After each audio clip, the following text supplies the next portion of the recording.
निकाल दिला तो एक निषेधाची बाब आहे। निवडणूक आयोगाला जनता रस्त्यावर उतरून त्याचा दाब विचारेल, परंतु निवडणूक आयोग हे एक केंद्र सरकारचा बाहुलं बनून निर्णय घेत आहे। अशा निवडणूक आयोगाचा आम्ही निषेध करतो आणि शरद पवार साहेबांच्या पाठीशी आम्ही सर्व कार्यकर्ते भक्कमपणाने उभे।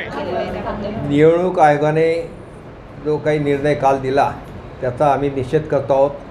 देशाचे नेते माननीय शरदचंद्रजी पवारसाहेब यांनी पक्षाची रीतसर स्थापना केली, निवडणूक आयोगाने त्याला मान्यता दिली, पक्ष वाढवला, जोपासला, टिकवला। पक्षामुळे सत्तादेखील आम्ही उपभोगली।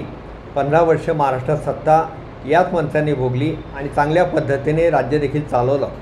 परंतु कुठेतरी अदृश्य हाताची शक्ती पाठीमागे आल्यानंतर हे प्रकार घडत आहेत। या प्रकाराचा आम्ही निषेध करतो।